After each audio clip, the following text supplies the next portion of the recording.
बोलो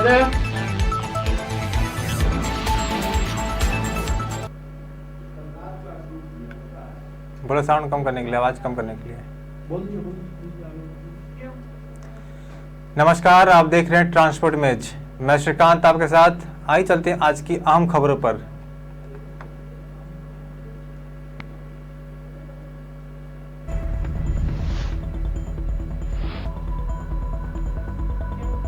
राजद नेता हत्याकांड का मुख्य अभियुक्त झारखंड से गिरफ्तार, 2.5 साल से थी तलाश।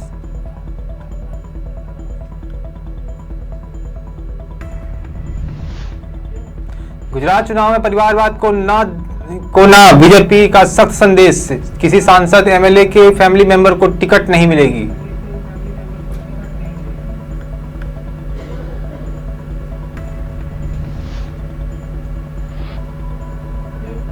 झारखंड में कांग्रेस एमएलए के घर 24 घंटे से जारी है इनकम टैक्स की रेड, सहयोगी भी रडार पर।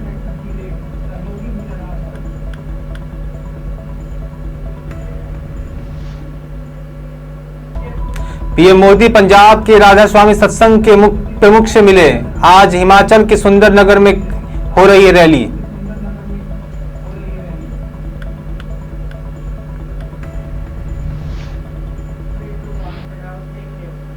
हिमाचल प्रदेश विधानसभा चुनाव के लिए कांग्रेस ने अपना घोषणा पत्र जारी किया है। शिमला के कांग्रेस मुख्यालय में चुनाव के लिए प्रतिज्ञा पत्र जारी किया गया है। इस दौरान छत्तीसगढ़ के मुख्यमंत्री भूपेश बघेल, राज्यसभा सांसद और हिमाचल प्रभारी राजीव शुक्ला, घोषणा पत्र कमेटी के अध्यक्ष घनीराम सांडिल एवं प्रदेशाध्यक्ष प्रतिभा सिंह, सुखविंदर सिंह सुक्खू भी मौजूद थे। सभी नेताओं ने हिमाचलियत और हम को आधार बनाकर यह घोषणा पत्र तैयार करने के बाद जारी की गई है। घोषणा पत्र कमेटी के अध्यक्ष कर्नल घनीश्याम सांडिल ने बोले हैं कि हर वर्ग का ध्यान रखा गया है। वहीं घोषणा पत्र में कांग्रेस पार्टी ने हिमाचल के सरकारी कर्मचारियों को ओपीएस और 300 यूनिट बिजली मुफ्त, युवाओं को रोजगार एवं पहली कैबिनेट में 1 लाख सरकारी नौकरी देने का वादा किया है। इसके अलावा सूबे में 1,65,000 पेंशनर्स को पंजाब की तर्ज पर पेंशन और भत्ते देने का ऐलान भी की गई है। 52 पेज के इस घोषणा पत्र में कांग्रेस ने दावा किया है कि कर्मचारी के वेतन विसंगतियों के दूर करने के लिए कमेटी बनेगी। आउटसोर्स, बोर्ड और निगमों के कर्मचारियों को लेकर भी नीति बनाई जाएगी। साथ ही सरकार के अंतिम 6 माह के कार्यकाल में सभी फैसलों का समीक्षा भी की जाएगी। साथ ही राजनीतिक द्वेष के चलते किए गए सभी तबादले रद्द किए जाएंगे। कांग्रेस की सरकार बनते ही बागवानी आयोग का गठन किया जाएगा और जो सेब की हर कैटेगरी का समर्थन मूल्य तय करेगा। साथ ही फूड प्रोसेसिंग और फलों से जुड़े उद्योग को लेकर नीति बनाई जाएगी। सोलर और फूड प्रोसेसिंग यूनिट भी लगाई जाएगी। साथ ही नई कोल्ड स्टोरेज नीति के अलावा सेब के लिए यूनिवर्सल पैकेजिंग सिस्टम लागू किया जाएगा। एंटी हेल्थ नेट योजना के तहत अब 1 लाख रुपए से बढ़ाकर 2 लाख रुपए अनुदान दिया जाएगा। कांग्रेस ने प्रतिज्ञा पत्र में लिखा है कि हर गोपालक ने सरकार 10 किलो लीटर दूध खरीदेगी। साथ ही गोबर की 2 रुपए किलो के हिसाब से खरीद की जाएगी। 4 गाय खरीदने पर भी सरकार का अनुदान जाएगी। ये सभी घोषणाएं आज के घोषणा पत्र में कांग्रेस ने की है।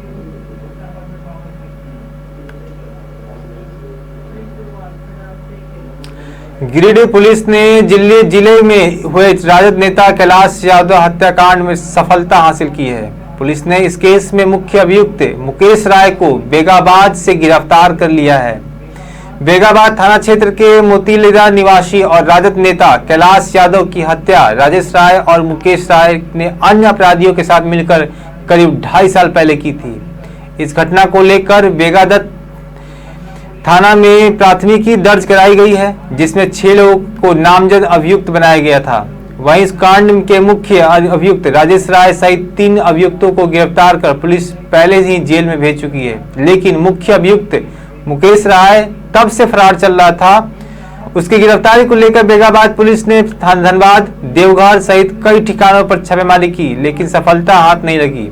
इसी बीच एसडीपीओ अनिल सिंह को सूचना मिली थी कि मुकेश राय मोतीलेदा पहुंचा है।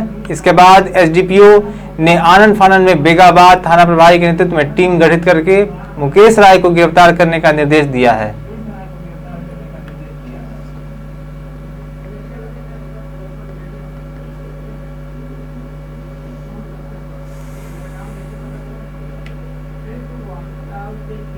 गुजरात में विधानसभा चुनाव का बिगुल बज चुका है।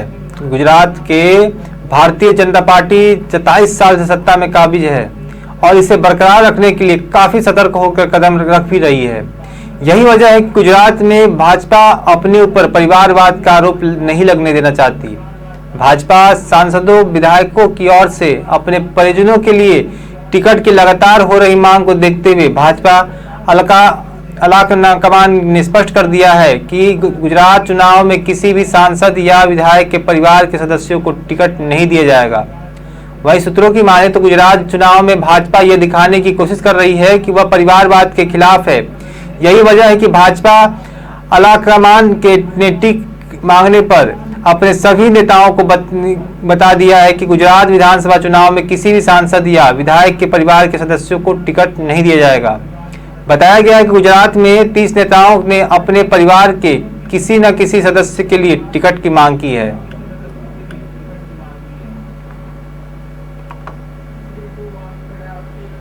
उत्तर प्रदेश के बांदा में डबल मर्डर से इलाके में सनसनी फैल गई है। 2 लोगों को दबंग ने गोली मारकर मौत के घाट उतार दिया। घटना में 2 लोग अन्य घायल भी हुए हैं। इसके बाद इलाके में तमाम लोगों ने हड़कंप मच गया। सूचना के बाद मौके पर पहुंची पुलिस ने दोनों मृतकों के शव को कब्जे में लेकर पोस्टमार्टम के लिए भेज दिया है और पूरे मामले की जांच पड़ताल में पुलिस जुट चुकी है। वहीं जानकारी मिली है कि मामला बांदा जनपद के बेबरू थाना क्षेत्र के बिराव का है, जहां पर 2 लोगों को गांव में ही दबंग ने जमीन विवाद को लेकर गोली मार दी थी। बचाने पहुंचे 2 लोगों को भी दबंग ने लाइसेंसी बंदूक से फायर करके घायल कर दिया। इसके बाद दोनों घायलों को बांदा जिला अस्पताल में पहुंचाया गया। हत्या करने के बाद इलाके में हड़कंप मच गई है। तमाम लोग सख्ते में आ गए हैं। बता दें कि यह जमीनी विवाद को लेकर यह घटना हुई है।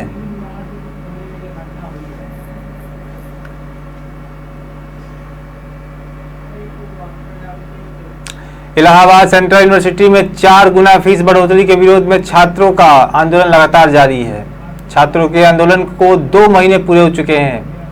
आंदोलनकारी छात्रों ने आज यूनिवर्सिटी की vice chancellor professor Sangeeta Srivastava और रजिस्ट्रार एनके शुक्ला के पोस्टर कैंपस के में जगह जगह चिपका दिए हैं।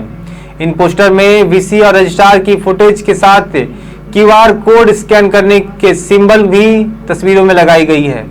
पोस्टर के जरिए यह संदेश देने की कोशिश की गई है कि फीस बढ़ोतरी के मुद्दे पर यूनिवर्सिटी प्रशासन अड़ियल रवैया अपनाए हुए है और अब वह इन क्यूआर कोड के जरिए ही छात्रों को कैंपस में एंट्री देने की तैयारी में है। बता दें कि छात्र जो फीस बढ़ोतरी का विरोध करेंगे उन्हें इन क्यूआर के जरिए एंट्री नहीं दी जाएगी। छात्रों ने अपने इन विवादित पोस्टरों के जरिए यूनिवर्सिटी प्रशासन पर तंज कसने की कोशिश की है। छात्रों का कहना है कि वह अपने आंदोलन को लगातार जारी रखेंगे और कतई पीछे नहीं हटेंगे। इसके अलावा यूनिवर्सिटी में भर्तियों के में भ्रष्टाचार को लेकर भी पोस्टर के जरिए छात्र विरोध कर रहे हैं।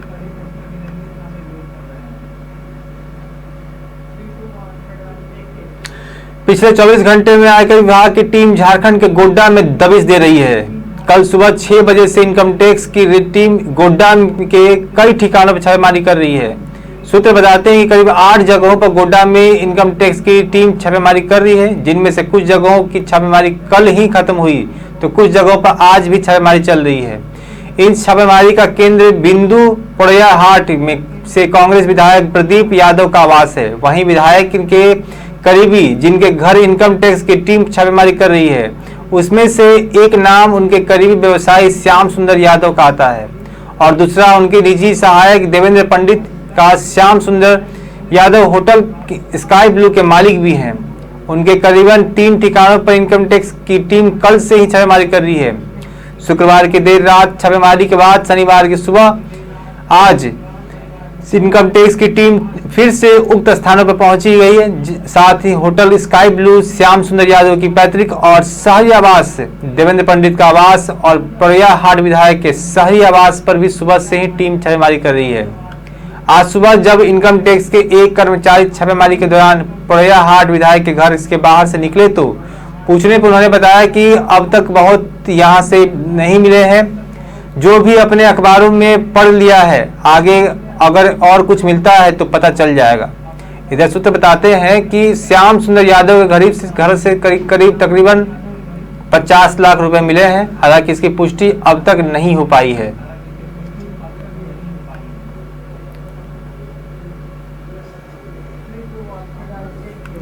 वैसे में तो उत्तर प्रदेश का पीलीभीत हिमालय की शिवालिक रेंज और तलहटी में बसा एक खूबसूरत शहर है।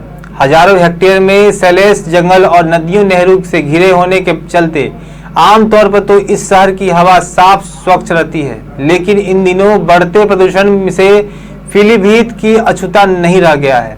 वातावरण में छाई धुंध और धूल मिट्टी के चलते लोगों को खांसी और आंखों में जलन जैसी समस्याओं से जूझना पड़ रहा है।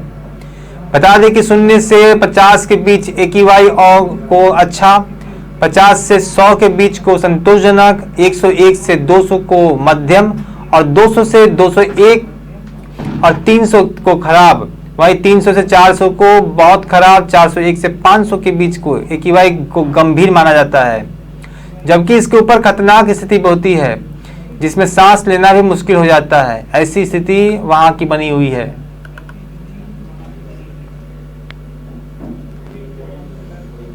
हिमाचल प्रदेश में होने वाले विधानसभा चुनाव के लिए भाजपा की ओर से प्रधानमंत्री नरेंद्र मोदी चुनाव प्रचार में कूद पड़े हैं। प्रधानमंत्री नरेंद्र मोदी आज हिमाचल प्रदेश विधानसभा चुनाव के लिए प्रचार के तहत भारतीय जनता पार्टी के समर्थन में सुंदरनगर और सोलन में 2 जनसभाओं को संबोधित करेंगे। इससे पहले पीएम मोदी पंजाब के अमृतसर पहुंचे, जहां उन्होंने ब्यास स्थित राधा स्वामी सत्संग के प्रमुख बाबा गुरदीर सिंह ढिल्लों से मुलाकात की है। बता दें कि हिमाचल प्रदेश में 12 नवंबर को विधानसभा चुनाव के लिए मतदान होना है। रैली में शामिल होने का आए एक शख्स ने कहा है कि लोग यहां दूर दूर से आए हैं, वे सभी रैली में को होकर काफी उत्साहित हैं।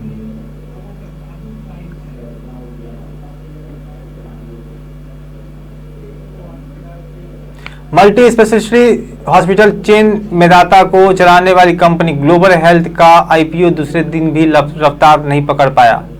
ग्लोबल हेल्थ का IPO खुलने के दूसरे दिन 4 नवंबर शुक्रवार के शाम 5 बजे बोली खत्म होने तक यह 49% ही सब्सक्राइब हुआ। कंपनी का IPO 3 नवंबर गुरुवार को खुला था और निवेशक के लिए 7 नवंबर तक की बोली लगा सकते थे। वहीं IPO के लिए कंपनी ने 319 से 336 रुपए के प्राइस बैंड का तय किया है। वहीं स्टॉक एक्सचेंज पर उपलब्ध जानकारी के अनुसार ग्लोबल हेल्थ ने IPO के तहत बिक्री के लिए 4.67 करोड़ शेयर को रखा है। अभी तक इसमें से कंपनी को करीब 2.28 करोड़ शेयरों के लिए बोली मिली है। ग्लोबल हेल्थ ने अपने IPO के तहत जारी शेयरों में से 50% हिस्सा क्लासिफाइड इंस्टीट्यूशन बायर्स QIBS के लिए और 35% हिस्सा नॉन इंस्टीट्यूशन इन्वेस्टर्स NII के लिए और बाकी 35% हिस्सा रिटेल निवेशकों के लिए रिजर्व रखा है। राजस्थान के जोधपुर जिले में लोहाहाट थाना इलाके में दिल को दहला देने वाली घटना सामने आई है। यहाँ नशे में आदमी एक युवक ने अपने माता पिता और एक बेटे को कुल्हाड़ी से काट डाला है। युवक का तांडव यही नहीं रुका, उसके बाद उसने अपने दूसरे बेटे को जिंदा टांगे में फेंक दिया। चारों की हत्या करने के बाद उसने खुद पानी के टंकी में कूदकर अपनी जान दे दी। इस वारदात की सूचना मिलने के ही इलाके में लोगों के पैरों तले से जमीन खिसक गई है। वारदात की सूचना पर मौके पर पहुंची पुलिस भी सौ देखकर सन्न रह गई। पुलिस अधीक्षक अनिल कयाल ने बताया है कि वारदात लोहाहाट थाना क्षेत्र के पिलवा गांव के विश्नोई की ढाड़ी में एक दिन पहले गुरुवार रात को हुई है। वहां खेत, घर और पानी के टांके में कुल 500 मिले हैं। प्रारंभिक जांच में सामने आया है कि विश्नोई की ढाड़ी जीवन निवासी 38 वर्षीय शंकर विश्नोई अपने माता पिता के साथ खेत में ही रहता था। वह नशे का आदी था और परिवार उसके नशे की आदत के चलते परेशान भी था। उसके नशे की आदत के कारण परिजन उसे अक्सर टोका करते थे। इससे वह परिवार वालों से खुन्नस रखता था, जिसके बाद इस प्रकार की वारदात को उसने अंजाम दिया। राजस्थान के चूरू जिले में सरदार शहर विधानसभा सीट के लिए आगामी 5 दिसंबर को उपचुनाव होने वाले हैं। चुनाव आयोग ने आज इसका ऐलान भी कर दिया है। यह सीट कांग्रेस विधायक पंडित भंवर लाल शर्मा के निधन से रिक्त हुई थी। चुनाव आयोग के मुताबिक 5 दिसंबर को वोट डाले जाएंगे। उसके 3 दिन बाद ठीक 8 दिसंबर को मतगणना होगी। उपचुनाव की घोषणा के साथ ही राजस्थान प्रदेश कांग्रेस कमेटी के अध्यक्ष गोविंद सिंह डोटासरा ने ट्वीट कर सरदार शहर के कांग्रेस की जीत का दावा भी किया है। वहीं निर्वाचन आयोग ने आज राजस्थान सहित 5 राज्यों की 5 विधानसभा सीटों के उपचुनाव के कार्यक्रम की घोषणा कर दी है। तय कार्यक्रम के अनुसार इन सीटों के उपचुनाव के लिए 10 नवंबर को अधिसूचना जारी होगी और नामांकन 17 नवंबर तक नामांकन भरे जा सकेंगे। उसके बाद मतदान 5 दिसंबर को और मतगणना 8 दिसंबर को होगी।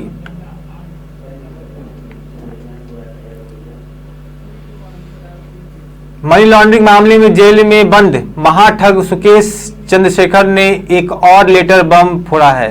दिल्ली एलजी को पत्र लिखकर सत्येंद्र जैन और तिहाड़ जेल के पूर्व डीजी पर सनसनीखेज आरोप लगाने वाले ठग सुकेश ने अब अपने वकील को एक खत लिखा है, जिसमें उसने आरोप लगाया है कि दिल्ली सरकार के मंत्री सत्येंद्र जैन और तिहाड़ जेल के पूर्व डीजी उसे धमका रहे हैं। इतना ही नहीं, इस बार उसने अरविंद केजरीवाल को भी घेर लिया है। वहीं एक रिपोर्ट के अनुसार महाठग सुकेश चंद्रशेखर ने अपने वकील के नाम लिखे पत्र में आरोप लगाया है कि जब से उसने दिल्ली की एलजी विनय कुमार सक्सेना को खत लिखकर शिकायत की है, तब से सत्येंद्र जैन को तिहाड़ जेल के डीजी उसे धमका रहे हैं। इतना ही नहीं, सुकेश अपने पत्र में यह भी कहा है कि केजरीवाल जी मुझे टिकट के बदले में पार्टी को 500 करोड़ रुपए के योगदान देने के लिए 20 या 30 व्यक्तियों को लाने के लिए क्यों मजबूर किया। इस लेटर की पुष्टि खुद महाठग सुकेश के वकील ने की है।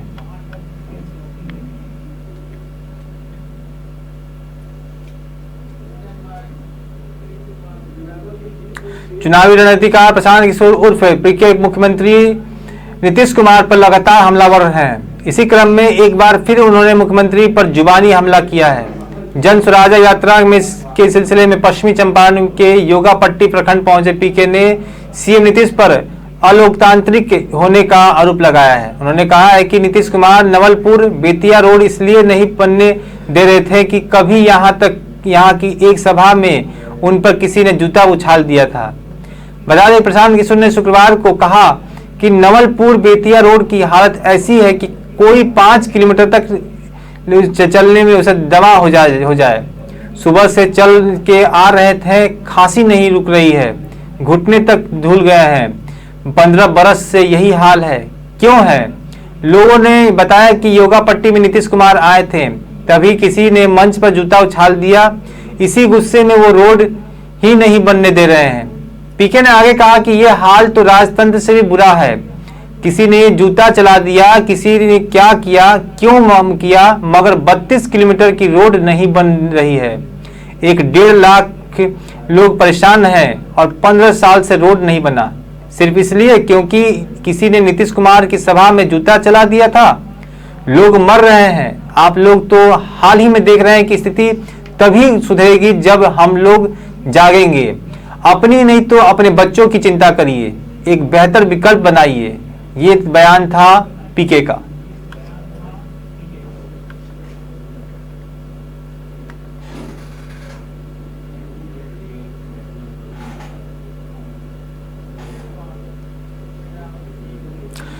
ग्रेटर नगर निगम मेयर पद के प्रत्याशी के तौर पर बीजेपी के पार्षद रश्मि सैनी के नाम की घोषणा कर सभी को चौंका दिया है।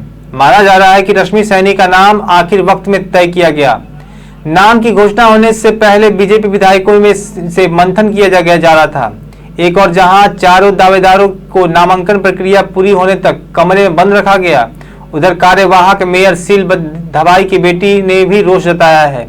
बीजेपी और कांग्रेस दोनों ही पार्टियां द्वारा नामों की घोषणा होने के बाद मेयर प्रत्याशियों ने नामांकन भर दिया, लेकिन नामांकन भरने से पहले बीजेपी कार्यालय में आखिरी वक्त में तक हंगामा देखने को मिला है।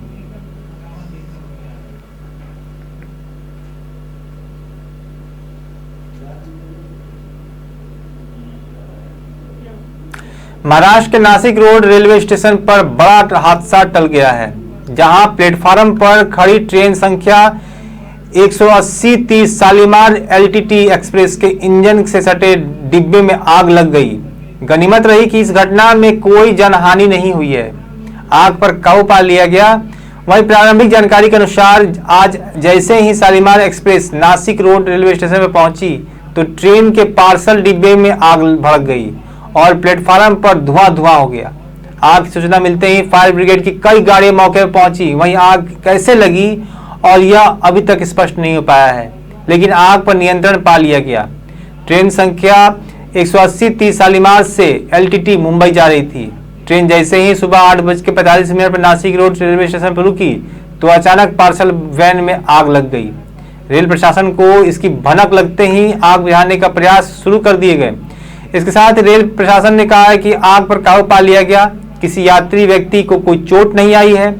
जनसंपर्क अधिकारी शिवाजी सुतार ने बताया कि इंजन के बगल में लगे लगेज कंपार्टमेंट पार्सल वैन को ट्रेन से अलग कर दिया गया है। जल्द ही ट्रेन फिर से सकुशल आगे की यात्रा शुरू करेगी।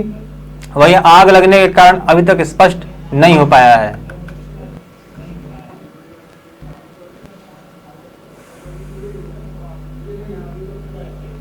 पिथौरा से लगे तेंदुकोना थानागर अंतर्गत ग्राम बुंदेली में शिक्षक की मांग को लेकर 4 नवंबर को पालकों ने पूर्व घोषित सूचना अनुरूप प्रदर्शन किया।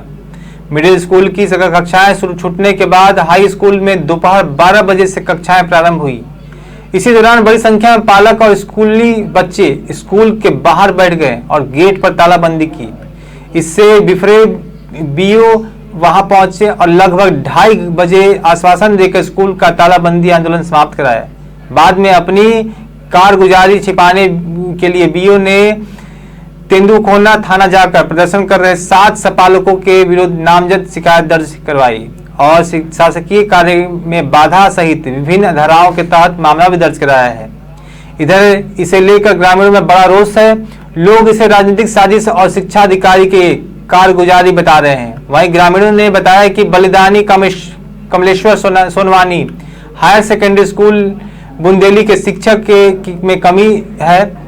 साथ ही गणित, भौतिक, रसायन, जीव विज्ञान, अर्थशास्त्र के व्याख्याकर्ता के पद अब तक रिक्त हैं, जिसकी पूर्ति नहीं की जा रही है। हाई सेकेंडरी में 354 बच्चे अध्ययनरत हैं। यहाँ 2 व्यवस्था सहित कुल 4 शिक्षक ही हैं, जबकि 7 व्याख्याता, 4 भृत्य और 1 ग्रंथपालक का पद रिक्त बताया जा रहा है।